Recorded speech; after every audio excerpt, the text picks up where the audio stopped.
Je n'aurais jamais cru que le jour viendrait où je dirais que la boxe est meilleure que l'UFC. Salut la zone, j'espère que vous allez super bien, moi ça va pas. Aujourd'hui, je vais vous expliquer pourquoi est-ce que je suis déçu, pourquoi j'ai l'impression qu'on m'a planté un couteau dans le dos, pourquoi j'ai vraiment l'impression que l'UFC est en chute libre à cause de la direction actuelle de Dana White qui fait absolument n'importe quoi. Donc comme tu peux le comprendre, cette vidéo aujourd'hui, ce sera vraiment tout simplement un coup de gueule. Je vais tout simplement vous expliquer tous les problèmes actuels qu'il y a par rapport à l'UFC. Moi je dis Hagra. Et je vais dire pourquoi est-ce que Dana White devrait vraiment mettre toute son énergie dans le fait d'essayer de régler ses problèmes au lieu de partir traîner avec les Nalgo Boys. Frérot, tu n'as plus 15 ans. Avant d'aller plus loin, abonne-toi à la zone, lâche un like, un commentaire et on va commencer tout d'abord par le premier point. La raison majeure pour laquelle, selon moi, je dis que la boxe à l'heure actuelle c'est meilleur que l'UFC, c'est tout simplement parce que si tu regardes juste sur 2025, la raison majeure pour laquelle on aimait l'UFC, elle n'est plus là en fait. L'UFC, la raison pour laquelle on l'aimait autant, c'était tout simplement parce que ça a toujours été le meilleur contre le meilleur.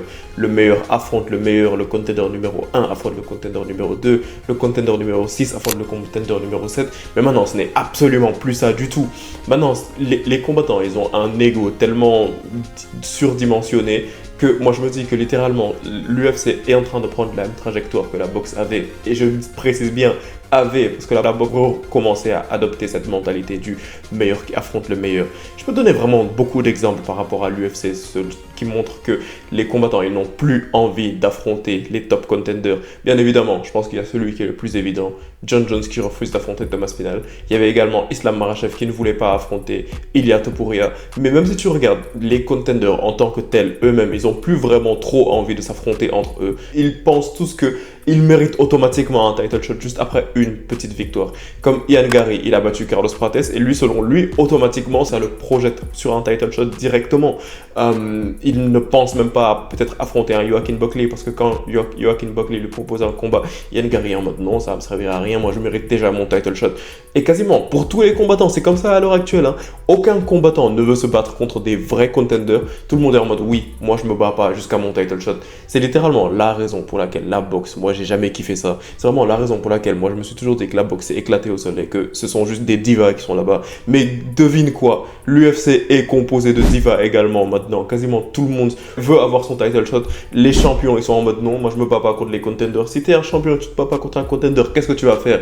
Et là c'est à toi que je suis en train de parler, Jon Jones, ok? T'es le champion, tu défends ta ceinture contre le champion intérimaire. Tu savais très bien que c'était impossible que je fasse cette vidéo sans parler de la situation actuelle de Jon Jones et Thomas Spinal. Et ça va nous amener à un point qui est littéralement indispensable et qu'il fallait que je parle de ce point-là. C'est tout d'abord par rapport au privilège. Le privilège de Dana White, c'est un truc qui était connu. On savait tous que Dana White, il avait certains combattants qu'il préférait à d'autres combattants. Et c'est pas la fin du monde. Même au contraire, je te dirais que ça peut être une bonne chose parce que ça va vraiment le pousser à peut-être mettre plus de promotion sur certains combattants qui pourront exploser, tu vois. Mais le truc, c'est juste que maintenant, on a atteint un deuxième stade de privilège de Dana White. Là, on en est au privilège absolu de Dana White. C'est par exemple ce privilège que Dana White, il donne à un Sean O'Malley qui ne mérite pas vraiment particulièrement d'affronter Merab Dvalishvili étant donné comment il s'est fait détruire lors du dernier combat. Sean O'Malley, il a un Dana White privilège vraiment légendaire. Il obtient automatiquement ce title shot sans même devoir peut-être affronter un Umar Nurmagomedov pour mériter ce combat.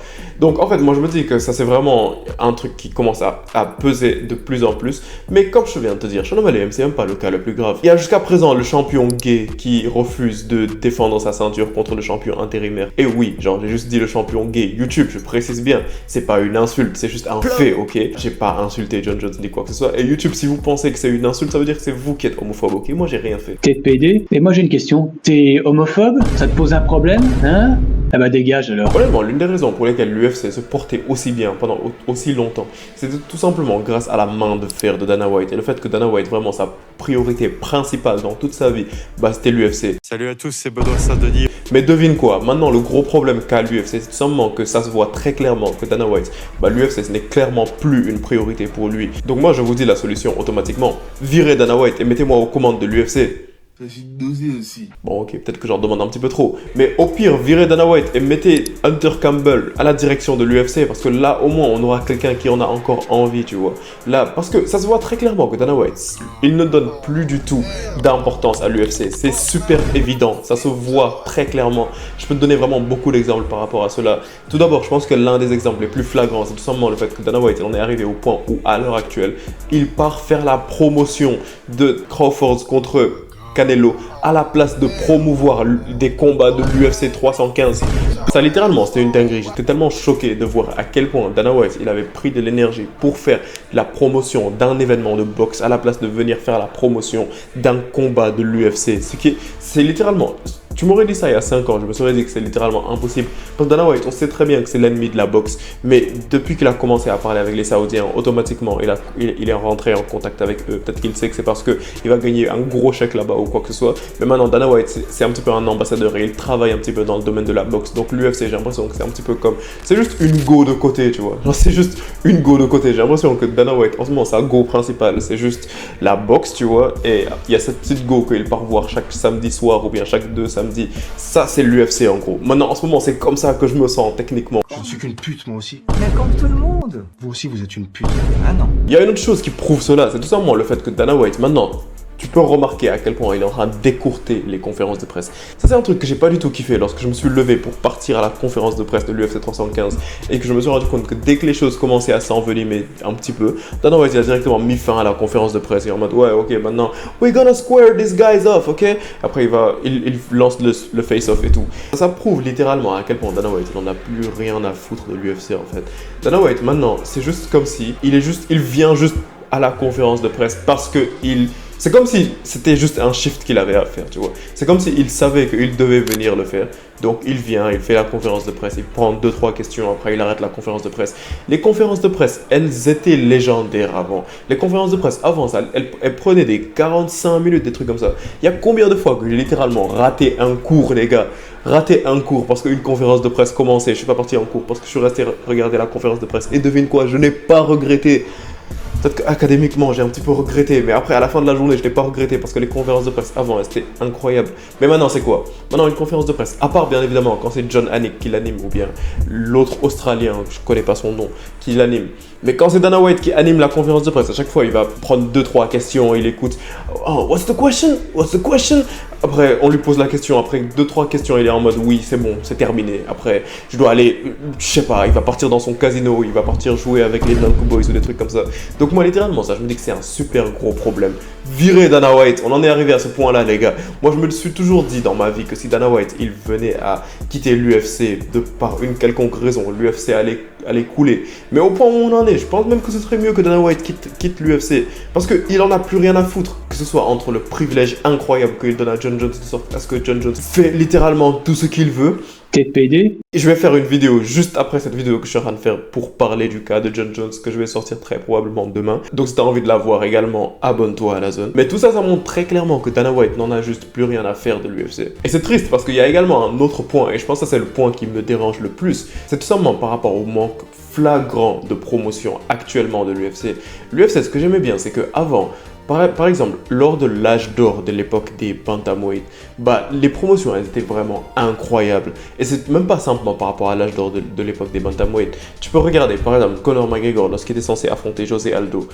Un petit peu toute la promotion qu'ils avaient fait, genre c'était pas tout simplement une conférence de presse et après ils partent voir Nina Drama leur pose des questions graves, cringe et après ils partent se battre parce qu'à l'heure actuelle c'est ça littéralement la promotion de l'UFC. L'UFC qu'est-ce qu'il fait? À chaque fois qu'il y a un combat qui se passe, ils vont mettre quelques posts Instagram et après il y aura la conférence de presse et après ils vont partir faire une interview avec Nina Drama.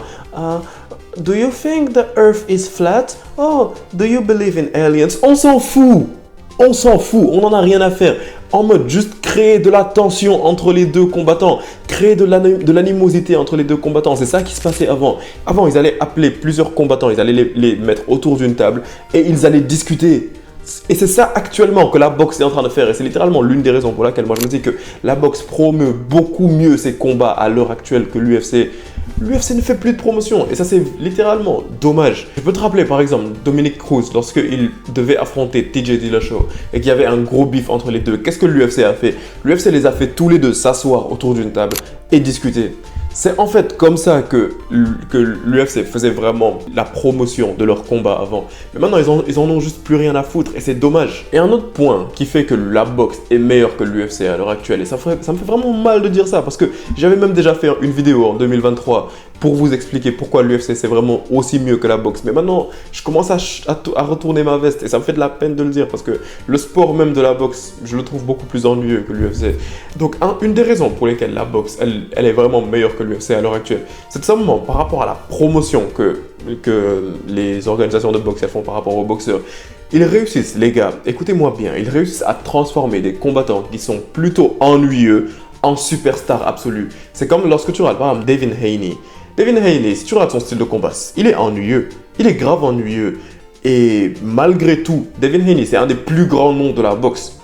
Maintenant, l'UFC, ils ont des combattants qui sont super phénoménaux. Ils ont des combattants qui ont des histoires de fous. Mais ils ne leur donnent juste littéralement aucune promotion. Regarde-moi Alexandre Pantoja. Juste regarde-moi Alexandre Pantoja. Alexandre Pantoja, c'est l'un des meilleurs combattants à l'heure actuelle de l'UFC.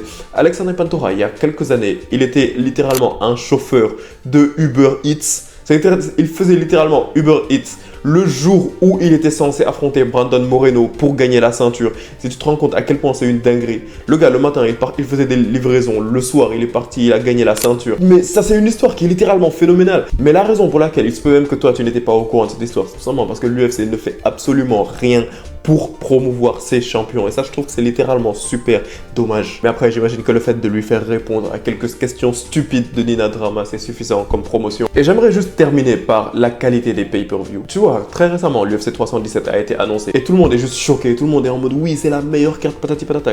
Quelle meilleure carte? Les gars, en fait, moi, je vous l'avais dit dans une dernière vidéo et je vais vous le répéter aujourd'hui. La qualité de la carte de l'UFC 317, elle est normale. En fait, c'est tout simplement ce standard que l'on devrait avoir par rapport à l'UFC. L'UFC est juste devenu trop confortable par rapport au fait de nous donner une carte qui est littéralement nulle, éclatée au sol, où en main card, il y a quasiment que des nobodies qui se battent, et en main event, on a deux champions. On a un champion qui se bat, je veux dire. Donc ça, c'est littéralement un gros problème. On n'a plus envie que l'UFC essaye de gonfler une carte tout simplement en mettant des femmes en co-main event, ou bien tout simplement en mettant un combat de flyweight en co-main event. Et pourquoi est-ce que je dis que j'ai pas envie de voir un combat de flyweight en co-main event? C'est simplement parce que l'UFC ne promeut pas assez ses flyweight. Lorsque on avait le seul combattant flyweight qui était vraiment marketable et qui causait des problèmes vraiment dans la catégorie et tout, qui était Mohamed Mokaev, qu'est-ce que l'UFC a fait? Tout simplement parce que Dana White ne l'aimait pas. L'UFC l'a viré. Ça me dit que c'est l'un des moves les plus stupides possibles. Genre littéralement, c'est pas une blague. C'est l'un des moves les plus stupides possibles. Parce que si tu es un promoteur et qu'il y a un combattant que tu n'aimes pas, bah tu joues sur ça. C'est tout simplement comme Bryce Mitchell. Bryce Mitchell, lorsque il a eu beaucoup de problèmes et qu'il a causé des problèmes avec Dana White tout en disant le truc en lequel il croyait et en lequel beaucoup de mon audience croit. Dana White, ce qu'il a fait, c'est tout simplement qu'il l'a matchmaké, il l'a fait affronter Gian Silva. Parce que comme ça, là, tout le monde voudrait voir Bryce Mitchell perdre. Et ça a vraiment fait un gros bruit et tout le monde voulait voir ce combat. C'est comme ça que tu matchmake. Mais c'est pas un truc en mode t'aimes pas un combattant donc tu le vires. Non, au contraire. T'aimes pas un combattant, tu lui mets un combattant super chaud en face de lui. Comme ça, il va se faire mettre KO. C'est comme ça que ça se passe. Mais en tout cas, bon, moi, comme je vous dis, littéralement, Dana White, je pense que l'UFC, ce n'est juste plus une de ses priorités. Et ça me fait chier. C'est énervant, tu vois. Mais en tout cas, bon, dis-moi ce que tu penses de cela dans les commentaires. Je pense qu'aujourd'hui, j'ai fait un petit coup de gueule. Je pense maintenant, je vais me calmer en faisant la prochaine vidéo dans laquelle je pourrais cracher sur John Jones. Ça va me faire plaisir. Et en tout cas, dites-moi ce que vous pensez de cette vidéo. Si vous l'avez kiffé, likez-la. Si vous l'avez pas kiffé, ne likez pas. Et on se capte très bientôt pour une prochaine vidéo, la famille. Peace out.